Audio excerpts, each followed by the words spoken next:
Assalamualaikum warahmatullahi wabarakatuh. Salam sejahtera dan salam sehat selalu untuk kita semua. Selamat datang kembali teman-teman di Just Right Junior Channel, dan pada video kali ini kita akan membahas penyeberangan dari Pelabuhan Bira menuju Pelabuhan Pamatata di Pulau Selayar. Jadi video ini sebenarnya lanjutan dari touring Sulawesi 360 yang dimana sebelumnya kita udah sampai di Tanjung Bira dan kita udah eksplor Bira sedikit. Dan kita akan melanjutkan di hari ini untuk menyeberang ke Selayar. Karena kita akan menyeberang, jadi kita akan sekalian review kapalnya. Nanti kita akan membahas beli tiketnya gimana, harganya berapa, kapalnya gimana, ada apa aja di dalam kapalnya, dan kesimpulan kita sendiri tentang kapal penyeberangan ini sendiri. Oke, jadi kalau teman-teman lihat ini, Pulau Bira ini merupakan bagian dari Sulawesi Selatan, yang salah satu paling bawahnya. Nah, kita waktu itu lihat Google Maps waktu sampai di Tanjung Bira di hotel, dan kita lihat di bawahnya ini masih ada kepulauan, yaitu Kepulauan Selayar. Jadi kita pikir, bolehlah kita coba ke sana karena kita ada spare waktu juga 2 hari sebelum kita nanti nyebrang dari Makassar ke Surabaya, dan jarak dari Bira ke Makassar udah deket. Jadi kita pikir kalau kita ke Selayar dulu nginep semalam masih bisa. Oleh sebab itu kita memutuskan untuk nyebrang dari Bira ke Selayar untuk capai jadi ke paling ujungnya banget nih, Pulau Sulawesi paling ujung selatan. Oke, nggak usah lama-lama lagi, kita langsung mulai aja reviewnya. Untuk kita mulai dari yang pertama, yaitu tentang pembelian tiket. Oke, jadi untuk pembelian tiket, kita melakukan pembelian secara langsung ada tempatnya langsung di pelabuhan. Yaitu kita nggak nemu caranya online, jadi waktu itu langsung datang aja ke pelabuhan kita dan langsung ke kantornya. Nah, pelabuhannya di mana? Itu ada di Pelabuhan Bira dan di Pelabuhan Pamatata. Kalau kita dari Bira, berarti kita beli di Pelabuhan Bira dan belinya sekali jalan dulu. Nanti kalau mau pulang, baru beli lagi dari Pelabuhan Pamatata di Selayar menuju Pelabuhan Bira. Untuk jadwal penyeberangan sendiri, dalam sehari terdapat 2 kali penyeberangan, yaitu pada pukul 8 pagi dan jam 2 siang waktu Indonesia Tengah. Jadi waktu itu kalau kita belinya pagi itu, kita beli sekitar jam 7-an, jam 7 kurang, ini setengah 7. Kita beli tiketnya dan jam 8 kita langsung berangkat. Jadi nggak perlu beli jauh-jauh waktu. Nah, tapi nggak tahu juga ya kalau hari-hari besar atau hari-hari liburan ramai gitu, mungkin bisa penuh dan harus agak jauh-jauh waktu, takutnya habis. Cuman kalau hari-hari biasa, hari-hari normal aja, nggak ada event apa-apa, nggak ada libur panjang atau apa-apa, kita bisa beli 1 jam sebelum berangkat aja, itu masih dapat. Jadi aman lah, nggak perlu jauh-jauh waktu. Nah, untuk biayanya sendiri, kita menyeberang waktu itu kan 2 orang dan membawa motor di bawah 500 cc. Nah, dia tuh biaya per orangnya 29.000 waktu itu, 29.000 per orang. Dan untuk biaya kendaraan ya waktu itu bawanya motor. Nah, motor itu dibaginya 2, di bawah 500 cc atau di atas 500 cc. Nah, kita waktu itu karena di bawah 500 cc, biaya yang dikenakan adalah 73.000. Jadi sama aja ya, mau motor 150, 250, yang penting di bawah 500, biayanya 73.000. Dan yang harus teman-teman tahu juga, untuk membeli tiket waktu itu kita harus menggunakan Brizi, yaitu e-money-nya kartu elektronik pembayarannya BRI. Nah, itu jadi kena biaya tambahan lagi sekitar 50.000 atau berapa gitu, karena kita nggak punya. Disediakan di situ untuk belinya sekalian sama isinya sih 50.000 itu. Jadi kita beli lagi tambahan kartu Brizi itu. Jadi kalau yang teman-teman ada yang punya kartu BRI Brizi, bisa langsung dibawa aja biar nggak perlu beli lagi di sana. Oke, selanjutnya fitur kapal. Jadi apa aja sih yang ada di dalam kapal ini?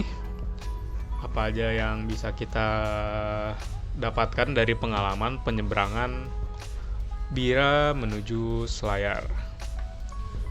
Oke, jadi pertama besar kapalnya. Kalau besar kapal bisa dibilang ini cukup kecil. Bahkan lebih kecil kalau teman-teman misalkan pernah nyebrang Jawa Sumatera, itu jauh lebih kecil. Habis itu jika Jawa Bali itu jauh lebih kecil juga. Nggak jauh lebih kecil sih, tapi lebih kecil masih tetap daripada Jawa Bali. Dan seberapa kecilnya itu kalau dibayangkan, mobil aja kalau masuk itu harus mundur karena emang di dalam itu nggak bisa untuk muter. Mobil besar ya, mobil bus dan mobil-mobil kecil juga sih, mobil biasa juga harus masuknya mundur agar nanti waktu keluar di pelabuhan tujuan gampang keluarnya, nggak perlu muter di dalam karena memang di dalam itu sempit area parkirnya. Untuk muter sulit dilakukan, malah nanti akan ribet dan lama. Jadi itu seperti gambaran seberapa kecilnya.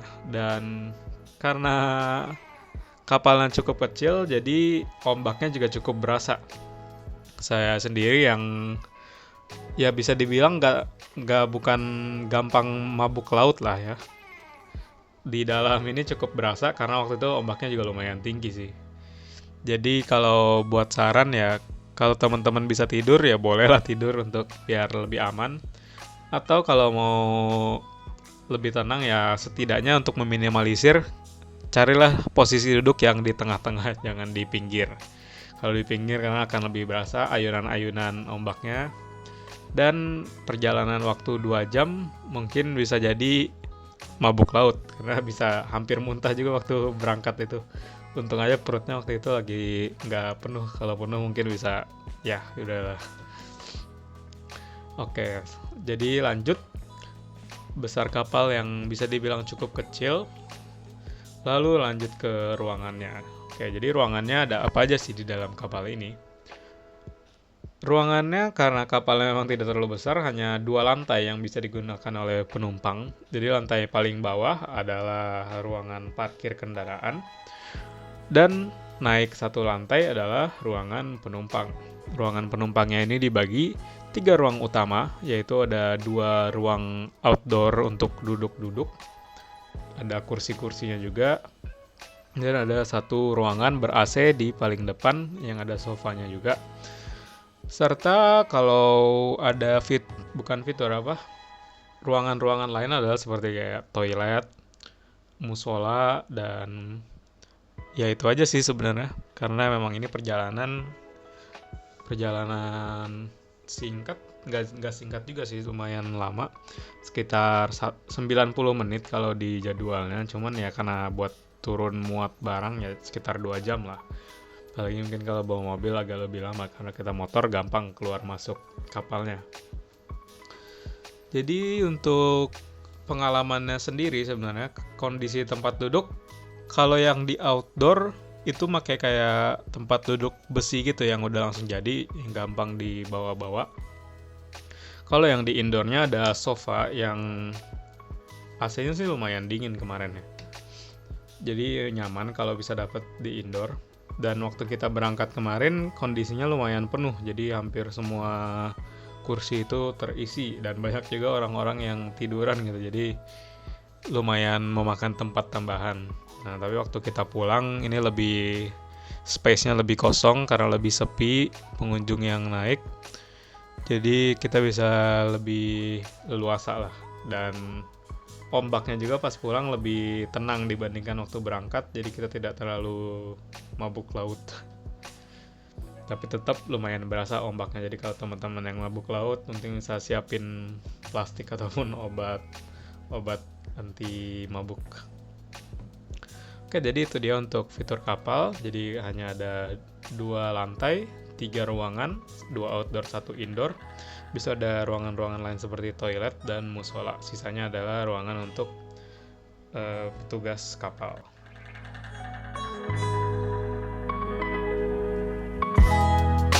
Oke, jadi kesimpulannya untuk penyeberangan dari Pelabuhan Bira menuju Pelabuhan Pamatata di Selayar adalah dengan waktu tempuh sekitar 90 menit atau 2 jam lah kalau sama keluar masuk.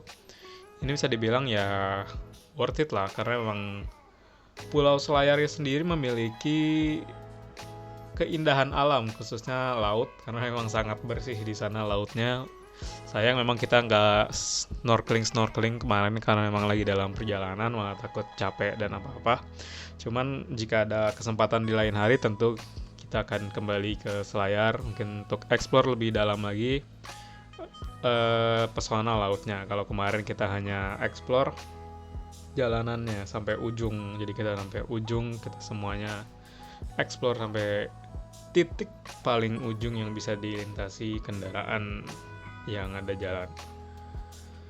Tapi ya ini worth it lah, dengan harga yang bisa dibilang masih terjangkau lah. Dengan harga segitu, tidak harga yang gila-gilaan.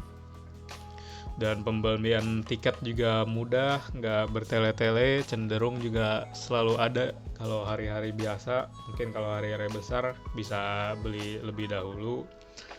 Dan nggak ada komplain apa-apa tentang penyeberangan dari Bira ke Selayar ini. Mungkin yang bisa teman-teman perhatikan adalah ya hati-hati aja untuk mabuk laut bagi teman-teman yang sensitif dengan ombak-ombak seperti itu. Jadi siapkanlah kebutuhan-kebutuhannya. Tapi overall ini adalah pengalaman yang worth it untuk explore Selayar. Jadi di Selayar itu nggak perlu lama-lama sebenarnya kalau cuma pengen explore singkat. Kalau nggak mau detail banget sampai snorkeling di semua titiknya, mungkin ya semalam aja sudah cukup. Kita hanya stay semalam. Bisa dibilang juga sebagai istirahat lah di situ karena pulaunya kecil. Kita cuman dalam sehari bisa nggak nyampe sehari, mungkin cuman setengah hari kita bisa muterin sampai ke ujung pulaunya. Jadi dengan pengalaman yang indah di Selayar, karena di sepanjang jalan bisa dibilang itu semuanya view-nya sangat bagus dan jalanannya juga enak, apalagi untuk para peturing, anak motor ataupun mobil juga bagus sebenarnya jalannya. Dan untuk enjoy perjalanan sambil istirahat, Selayar merupakan salah satu tempat destinasi yang baik. Jadi untuk teman-teman yang telah memikirkan untuk mengunjungi Selayar, gas aja karena kapalnya aman. Di sana juga sangat bagus. Jadi itu dia teman-teman, review penyeberangan dari Pelabuhan Bira menuju Pelabuhan Pamatata di Selayar. Oke, nanti kalau teman-teman ada pertanyaan bisa langsung komen aja, nanti kita akan tanggapi jika kita dapat bantu. Dan jangan lupa untuk subscribe dan like video ini jika teman-teman suka. Sampai jumpa lagi di perjalanan selanjutnya, di mana kita akan tentunya melanjutkan perjalanan touring Sulawesi 360 yang sebentar lagi akan komplit nanti jika kita sampai ke Makassar lagi. Terima kasih telah menonton, sampai jumpa di perjalanan selanjutnya.